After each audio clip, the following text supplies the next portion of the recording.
Praise God, praise God, praise Bwana God. asifiwe, Bwana asifiwe. This is Apostle David Jeffrey from the Global Souls for Christ.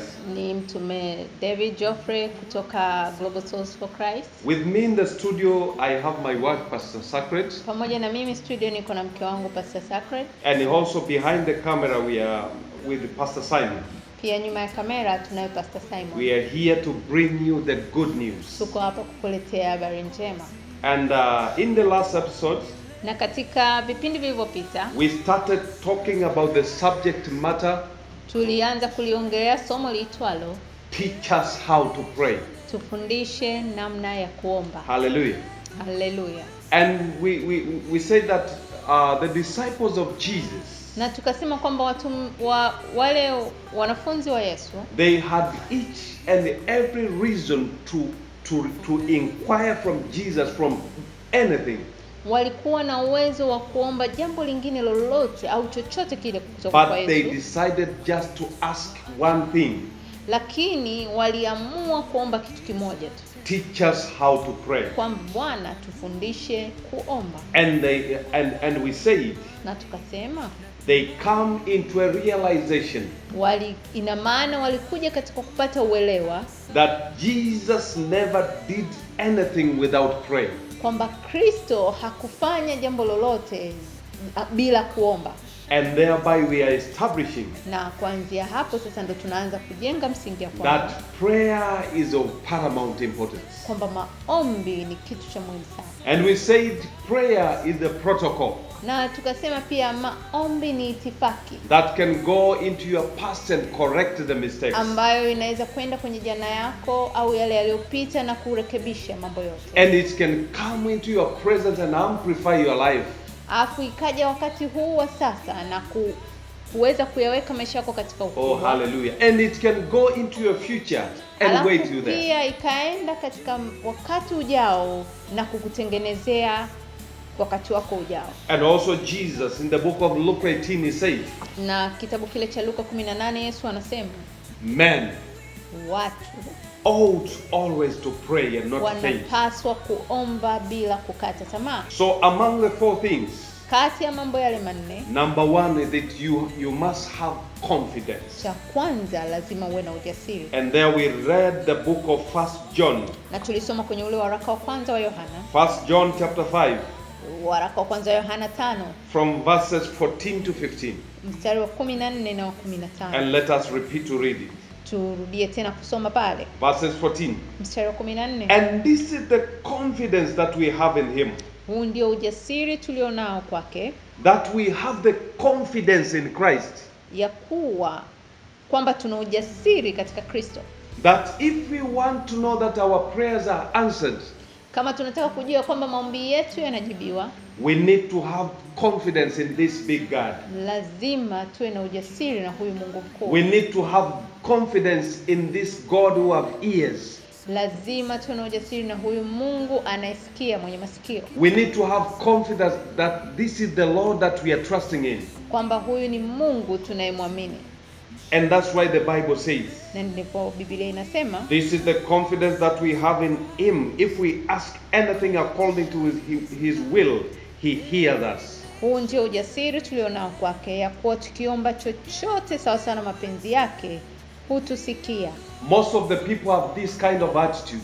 Watu wengi wana mtazamo huu. They think that they have this God who is very far. Wanaamini kwamba huyu Mungu yuko mbali sana. And I remember the story of my father, Prophet Hubert Angel. Nakumbuka hadithi fulani ambayo alisimulia baba yangu Prophet Angel, The greatest prophet in this world by now. nabii mkubwa kabisa duniani kwa wakati huu. And he said one time, Na alisema wakati mmoja, when he was learning about God, wakati akijifunza kwa habari ya Mungu, he used to come out and pray. alikuwa anakwenda na kuomba. And his father came out and said, Na baba yake akasogea wakati mmoja na akamwambia, boy, just come. kijana wangu njoo nikwambie. Just come, boy.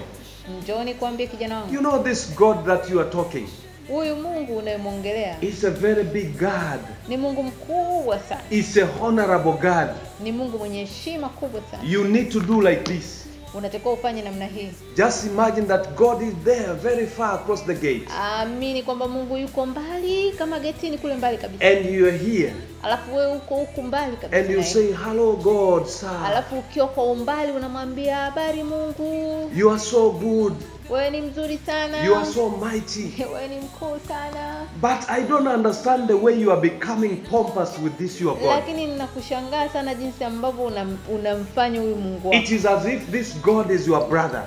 Unamfanya kama ni kaka yako au mjomba wako kabisa. It is as if this God is your uncle. Kama vile mjomba wako fulani. That's not the way. Hivi sio namna. That's not the way you are supposed to approach God. Hivi sio namna unavyotakiwa kumsogelea Mungu. And right there you know. Na pale unajua. Even majority of us, hata wengi wetu, they do see that he is the God who is in heaven somewhere there. Tunaona kwamba Mungu ni yuko huko mbinguni mahali fulani. And we are here. Afu sisi tuko hapa. He is somebody who is very hard to hear our prayers. Ni mtu mmoja mgumu sana kusikia tu. It's like he is a stingy God. Kama vile mchoyo fulani hivi. And even that by traditions with us Africans and other tribes. Na hata katika mila zetu za makabila mbalimbali. The word even prayer sounds like something like begging. Neno maombi inakuwa kama ile hali ya kuomba, haina maana nzuri sana. But this is not what the Bible says. Lakini hiki sicho ambacho Mungu au Biblia the Bible says. Biblia inasema, this is the confidence. Huu ni ujasiri that we have in him. Tulionao kwake. That if we ask anything. Kwamba tukiomba chochote. Not being selective. Sio tukichagua.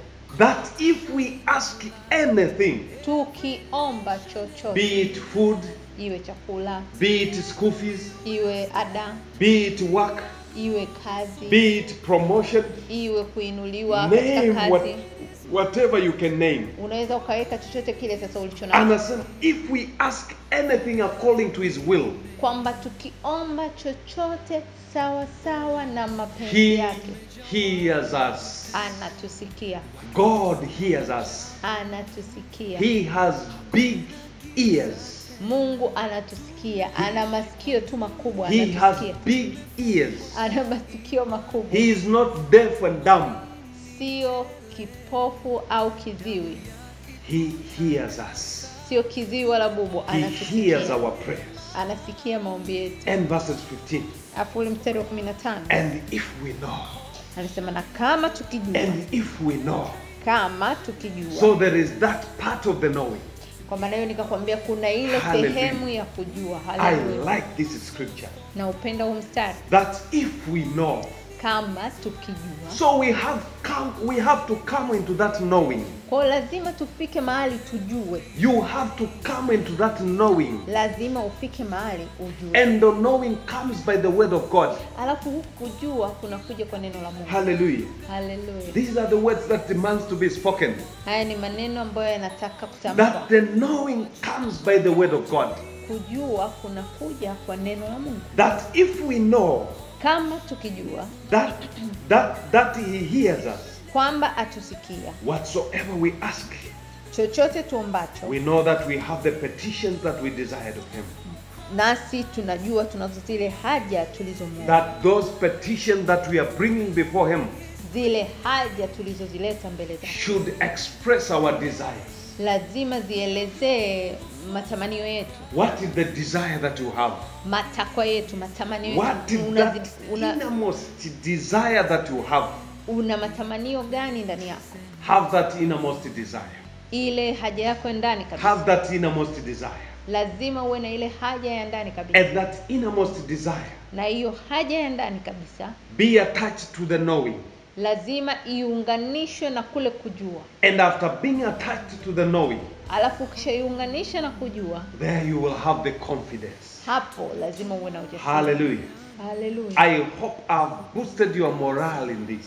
Ninaamini nimenyanyua ari yako katika hiki. I have already boosted your confidence in this. Nimeinua ujasiri wako katika hiki. So have confidence in God. Hakikisha una ujasiri kwa Mungu. Hallelujah. That is number one. Hiyo ni moja. The confidence that we have. Ujasiri tulionao. But right there in the knowing, lakini pale pia katika kujua, we realize that we need to have faith. tumejifunza kwamba tunatakiwa tuwe na imani. Yes, and according to the book of Hebrews chapter 11. Na tukisoma kitabu cha Waebrania 11. Yes, let's read the book of Hebrews chapter 11. Tusome ile Waebrania 11. Hallelujah. Hallelujah. The book of Hebrews chapter 11. Waebrania 11. Hokaset blakira daya, naika sombre shinda la cosa balia. Naya. Haleko zepla shanda. The book of Hebrews chapter 11 from verses 1. Waebrania 11 mstari wa kwanza. The Bible says, Biblia inasema, now faith is the substance of things hoped for, basi imani ni kuwa na uhakika wa mambo yatarajiwayo, the evidence of things not seen. ni bayana ya mambo yasiyoonekana. So faith is the substance. Imani ni uhakika. And the word substance there Iyo uhakika is the word hypostasis in Greek. inamaanisha hilo neno la Kigiriki linaloitwa hypostasis. Like it's like going under like a submarine. Maana yake ni kama kwenda chini kama chombo kile cha majini. But in the same way, na katika mstari huo we are being told that now faith. Tunaambiwa imani. Now faith. Imani ya sasa, yani imani ulionayo wakati huo. Faith is a present continuous. Kwa maana nyingine ya kwamba imani ni jambo linaloendelea au ni kitendo kinachoendelea. So you have to keep yourself abreast in God. Lazima uhakikishe umejiweka katika mwendelezo huu. And that will give you the confidence.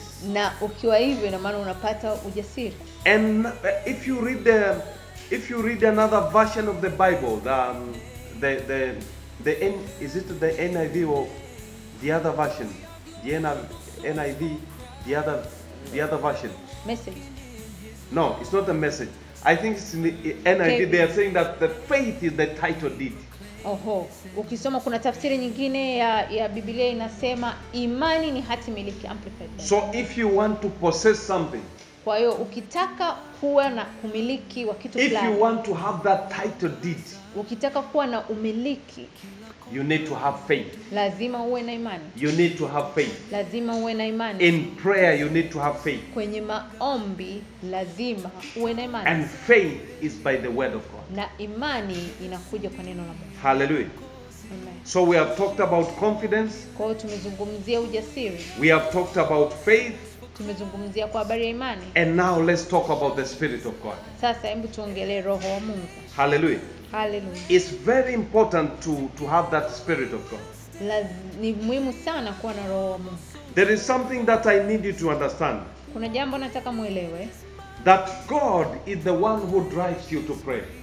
Mungu ndiye anayekuongoza au anayekusukuma. And he is the one that prays in you. Alafu pia Mungu huyo ndiye anayeomba kupitia wewe. And he is the one who leads you to prayer. Anakuongoza kuomba. And he is the one who provides answers. Alafu pia anakupa majibu. Do you know why? Unajua kwa nini? The Bible says, Biblia inasema, he said, if you believe in me, ukiamini ndani yangu au kuamini kuhusu mimi, accept me as the Lord and Savior, ukinikubali kwamba niwe Bwana na Mwokozi wa maisha, I God, mimi Mungu, Christ, Yesu and the Holy Ghost na Roho Mtakatifu will come unto you, tutakuja kwako and make you a temple. Alafu tutakufanya kuwa hekalu.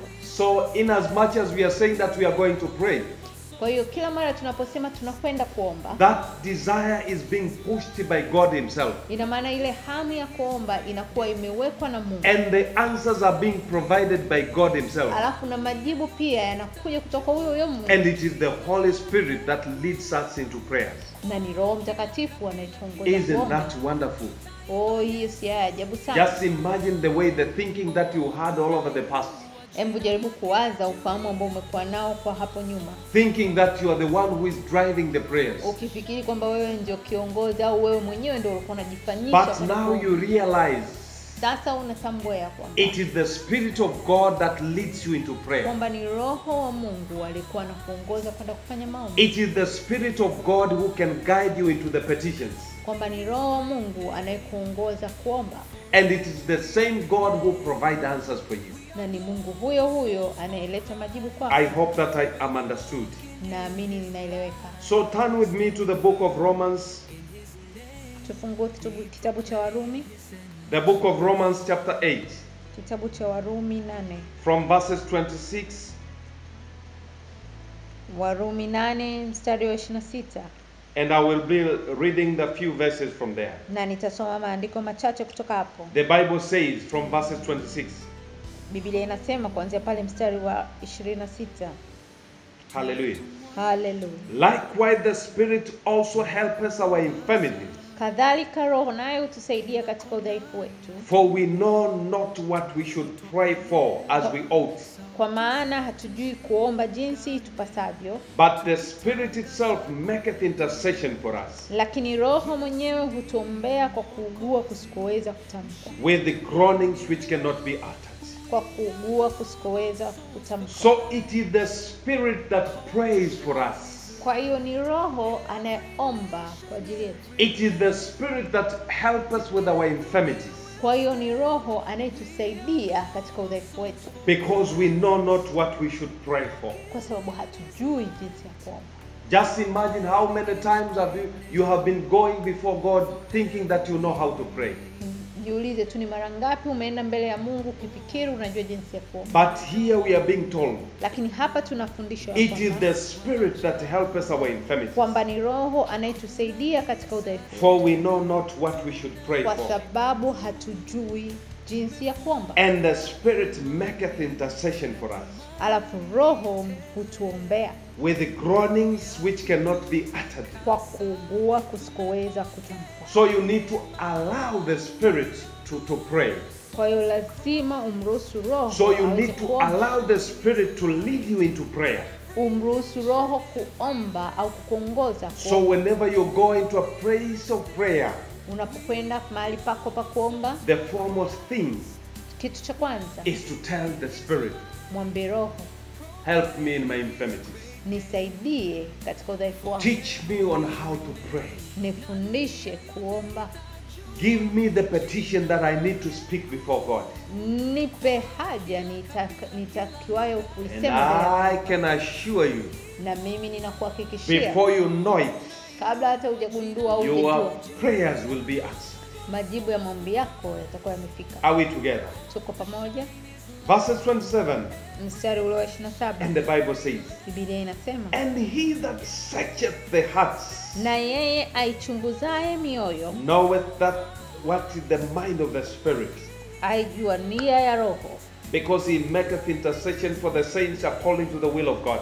kwa kuwa huwaombea watakatifu kama apendavyo Mungu. Hallelujah. Hallelujah. And maybe you can ask yourself, Na unaweza ukajiuliza, it is you who is in need of something. wewe ndio unahitaji. It is you who needs God for prayer. Wewe ndio unamhitaji Mungu kwa Why is God doing that for you? Kwa nini Mungu afanye sasa hivi? God requires you to operate efficiently. Mungu anatamani ufanye kazi kwa ufanisi. And that's why in verses 28 of the same Bible, Na ndio maana mstari wa 28 pale chini, Romans 8:28, Warumi ile 8 mstari wa 28 and the pale Bible says, Biblia inasema, and we know that all things work together for good for them that love God. nasi twajua ya kuwa katika mambo yote Mungu hufanya kazi pamoja na wale wampendao katika kuwapatia mema. To them who are called according to his purpose. Yaani wale walioitwa kwa kusudio lake. And verse 29, Mstari wa 28 he is saying, anasema, for whom he did foreknow, maana wale aliowajua tangu asili he also did predestinate aliwachagua tangu asili to be conformed to the image of his son, wafananishwe na mfano wa mwana wake, that he might be the firstborn among many brethren. ili yeye awe mzaliwa wa kwanza miongoni mwa My ndugu zetu. brother, my sister, Kaka yangu, dada yangu, you are being predestinated to be conformed to the image of his dear son. umewekwa kufananishwa na mwana wake wa pekee. Hallelujah. Amen. And the Bible says, Na Biblia inasema we are translated into the kingdom of his dear son. tumehamishwa kwenye ufalme wa mwana wa pendo lake. So we are no longer the same. Kwa hiyo sisi hatuko vile We are no tulivyokuwa longer toka what we awali. used to be. Hatuko kama tulivyokuwa hapo awali. We are translated into the image of his dear son. Tumebadilishwa kuwekwa katika ufalme wa mwana wa pendo lake. And verse 30. Mstari wa 30. The Bible says, Biblia inasema, moreover whom he did predestinate, na wale aliowachagua tangu asili, them he also called.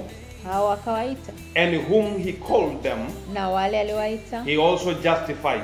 hao akawahesabia. And whom he justified, Na wale aliowahesabia them haki, he also glorified. hao Hallelujah. akawatukuza. So you are glorified in nature. Kwa maana nyingine kwamba umetukuzwa. You kwa are glorified in nature. umetukuzwa katika uhalisia. That's why God takes all these troubles Na ndio maana Mungu anakuwa anafanya mambo haya to yote help you into your infirmities, ili kukusaidia, to lead you into prayer, kukusaidia na kukuongoza kwenye maombi, and to make sure that everything happens. ili mambo yote yaweze kufanikiwa. Ladies and gentlemen, Wanaume na wanawake, so you need to change your mindset, badilisha ufahamu wako. believing that you are the one who goes into prayer. Ukifikiri kwamba wewe ndio unaenda kwenye maombi. Have this mind in you which was also in Christ, Sasa badilisha mtazamo na uwe na ufahamu huu kama uliokuwa ndani that ya it is Yesu, God who prays in you, kwamba ni Mungu anaomba kupitia wewe, and the desires should be in God, na matakwa yako au haja zako and you zitakuwa shall ndani be ya mapenzi far yake, greater than what you think. na utakuwa mkuu kuliko unavyofikiria. And let me finish these few verses. Na mimi ngoja nimalizie haya maandiko machache. Hallelujah. Hallelujah. Verse 31. Mstari wa 31. What shall we then say to these things? Basi tuseme nini juu ya hayo? If God be for us, Mungu akiwapo upande wetu, who can be against us? ni nani aliye juu yetu? Verse 32. Mstari wa 32. He that spared not his own son, Yeye asiyemwachilia mwana wake wa pekee, but delivered him up for us all, bali alimtoa kwa ajili yetu sisi how sote, shall he not with him also freely give us all things? atakosaje kutukirimia na mambo yote pamoja naye? I see that you are not getting it. Naona uelewe. He that spared not his own son, Yeye asiyemwachilia mwana wake mwenyewe, but delivered him up for us all, bali alimtoa kwa ajili yetu sisi sote, how shall he not with him also freely give us all things? atakosaje? So all things are freely given to us. Kwa maana nyingine mambo yote tumepewa. With the Holy Ghost, Holy Spirit, all things are freely given. Ukiwa na Roho Mtakatifu kila kitu umepewa. So have that mindset that all things are freely given. Kwa hiyo kuwa na huo ufahamu kwamba mambo yote umepewa.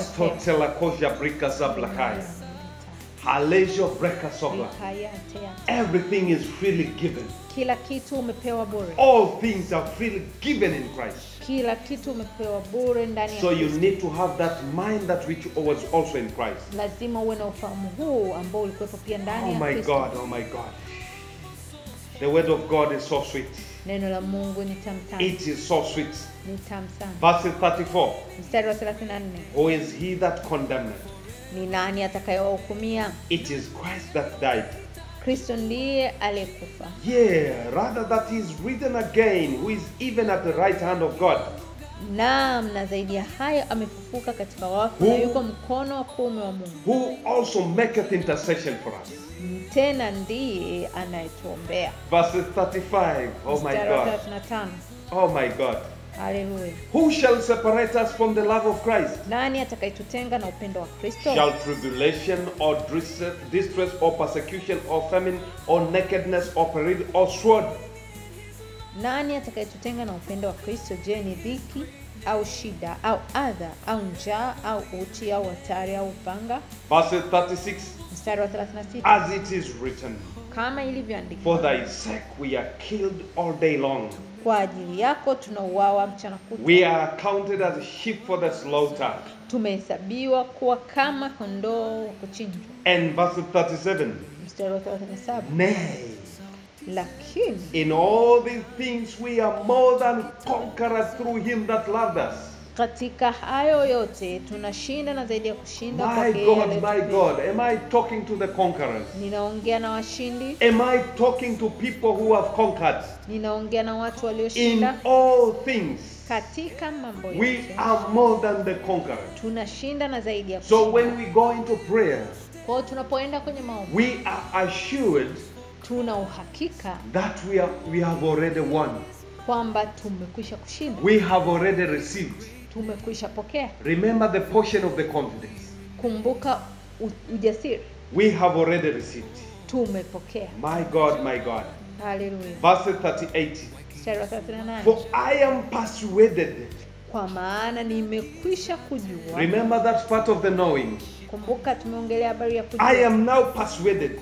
Nimekwisha kujua. That neither death, ya hakika ya kwamba wala mauti, nor life, wala uzima, nor angels, wala malaika, nor principalities, wala mamlaka, nor powers, wala yaliyopo, nor things present, wala yatakayokuja jambo la mwisho. hallelujah. Hallelujah. But also in faith, let me add another thing that I forgot.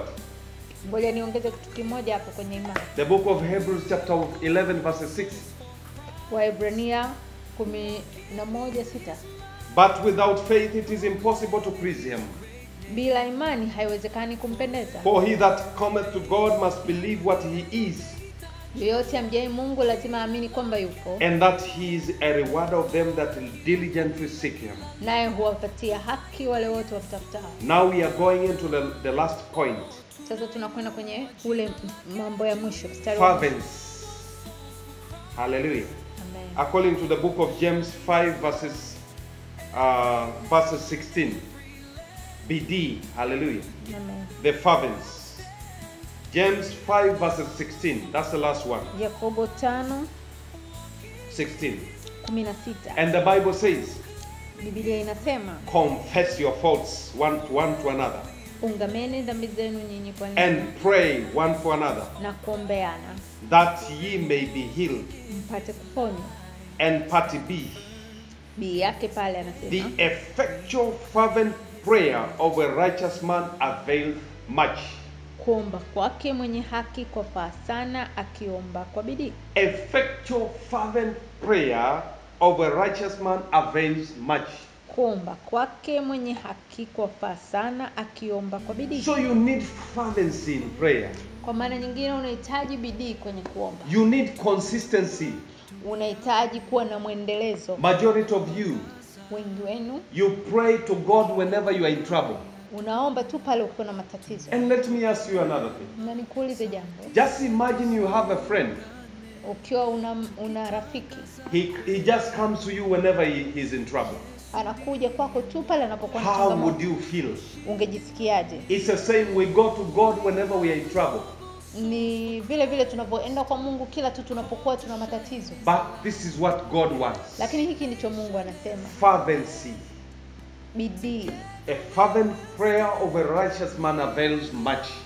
Kuomba kwake mwenye haki kwafaa sana. In future, I will be teaching you about the prayer gates. Hapo mbele nitakuja kuwafundisha katika malango mbalimbali ya maombi. Prayer gates are nothing but telling you that you should continue praying to God every time. Yale mageti ya maombi umuhimu wake tu ni kukuambia kwamba unatakiwa kuomba mara kwa mara. So you need fervency. Kwa hiyo unahitaji bidii. Hallelujah. You need fervency.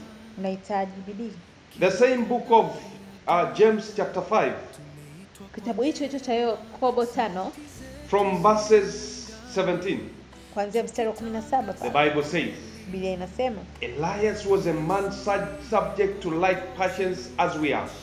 Eliya alikuwa mwanadamu mwenye tabia moja na sisi. And he prayed earnestly that it might not rain. Akaomba kwa bidii haikunyesha juu ya nchi. And it rained not on the earth by the space of 3 years and 6 months.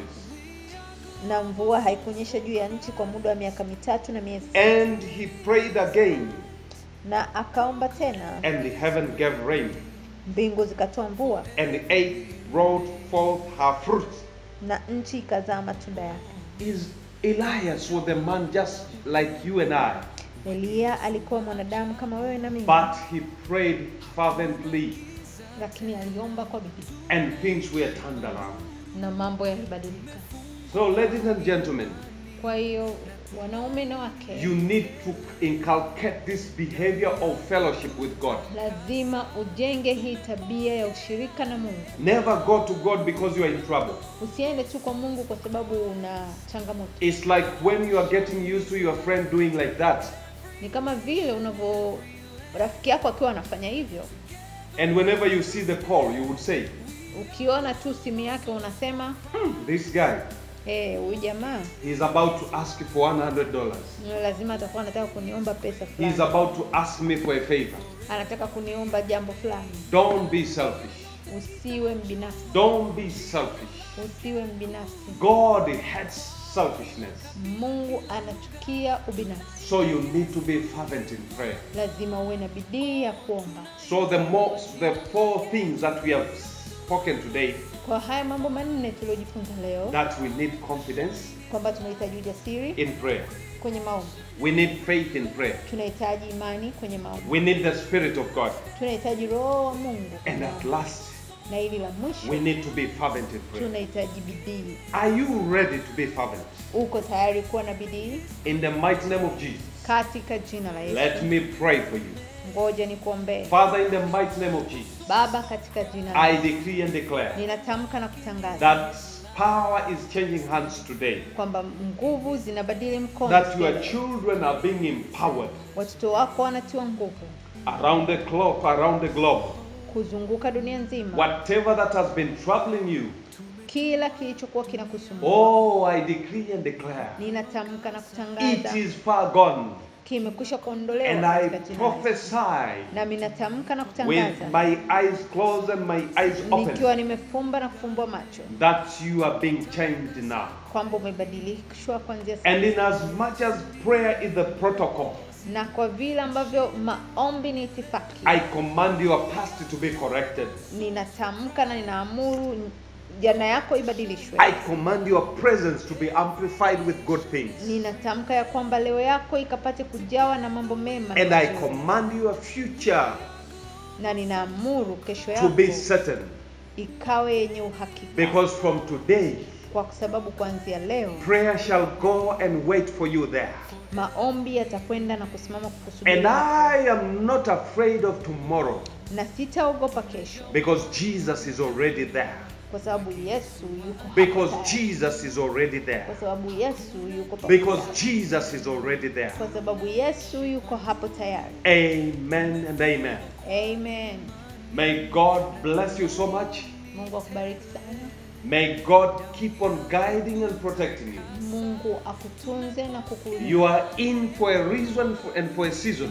Upo kwa ajili ya sababu maalumu na kwa kipindi maalum. And this season, na kipindi hiki God shall bring many surprises unto your life.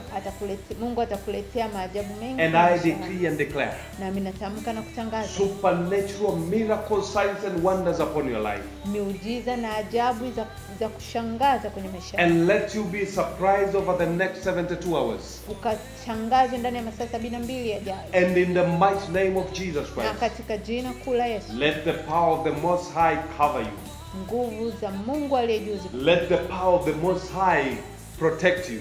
Nguvu za Mungu aliye juu zikulinda. And your children shall be protected by the Lord. Na watoto wako watalindwa na Mungu. Your relationship shall be protected by the Lord.